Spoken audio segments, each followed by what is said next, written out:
थोडं थोडं अजून जागा करा हा राहू द्या काय नाही.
शिवनगरी गणेशोत्सव मंडळ सहर्ष सादर करीत आहे चलचित्र सजावट कोकणातले गणपती. सजावट अनिल गोवळकर. मंडळी, कोकण म्हटलं की डोळ्यासमोर येतो निळाशार समुद्र, हिरवीगार झाडी आणि कोकणातले गणपती.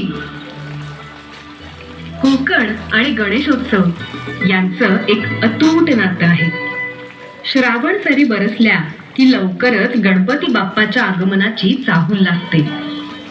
कामधंद्यानिमित्त मुंबईला आलेला चाकरमानी आवर्जून सुट्टी काढून कोकणात गणपतीला घरी जातो. पूर्वी कोकणात जायचं म्हटलं तर फक्त एसटी बस हा एकच चांगला पर्याय होता. त्यामुळे गणपती येण्याआधी एसटी स्थानकांवर चाकरमान्यांची तोबा गर्दी व्हायची.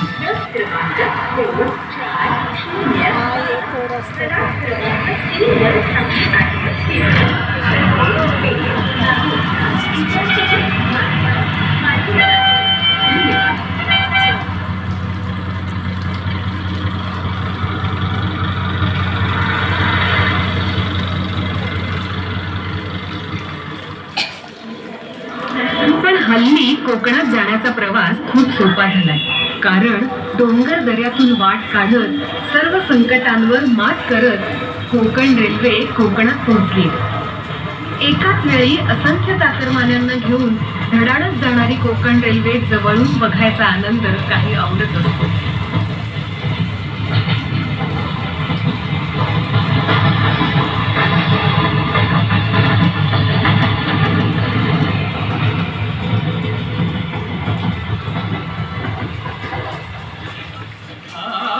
चाकरमान्यांच्या येण्यानं सारं कोकण फुलून गेलेलं असतं.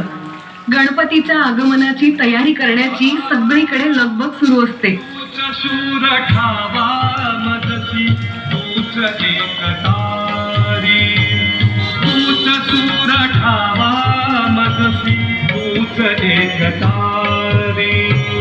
सगुण रूप दावी देवा, सगुण रूप दावी देवा, एकदा तरी तूच सूर ठावा. सगळं वातावरणच भारलेलं असतं. मंडळी, कोकणात अनेक चांगल्या प्रथा परंपरा आहेत. त्यापैकी एक म्हणजे ज्यांच्या जागेत आपण हे शुभ कार्य करणार असतो त्या जागेवाल्याच्या नावे नारळ ठेवून हे शुभ कार्य निर्विघ्नपणे पार पाडावे म्हणून कोकणी माणूस देवाकडे गाऱ्हाण घालतो. ठेवलेली असत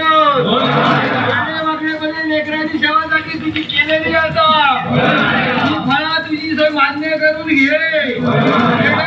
शेत काय तू अपराध झालो तर तो माफ कर. लेकरा बाळांच्या सगळ्यांच्या सुखात आनंदात ठेव. माझ्या महाराजा आनंदात ये रे महाराजा. मंगलमूर्ती.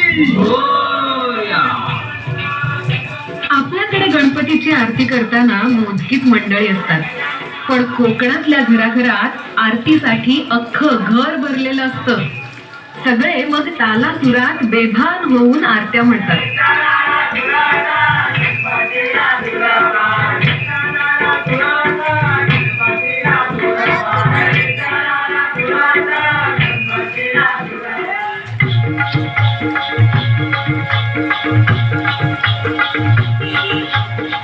अशाच प्रथा परंपरांपैकी एक म्हणजे कोकणाला असलेली नृत्याची खास परंपरा, बाल्या डान्स, ज्याला जाखडी नृत्य असंही म्हटलं जातं. दूर वाडी वस्तीत जेव्हा ढोलकीची थाप आणि घुंगऱ्यांचा आवाज कानावरती पडतो तेव्हा आपसुकच आपलेही पाय थिरकायला लागतात.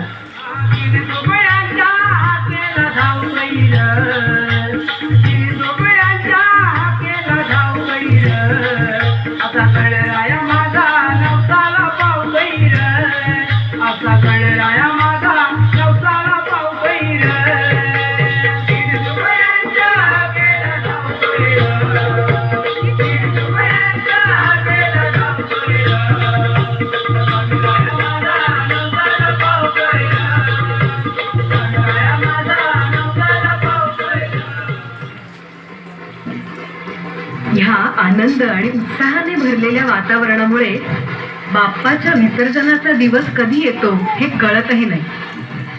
आपल्या लाडक्या बाप्पाला निरोप देताना मग पावलं जड होतात, डोळ्याच्या कडा पाणावतात आणि पुढच्या वर्षी लवकर या असा बाप्पाकडून शब्द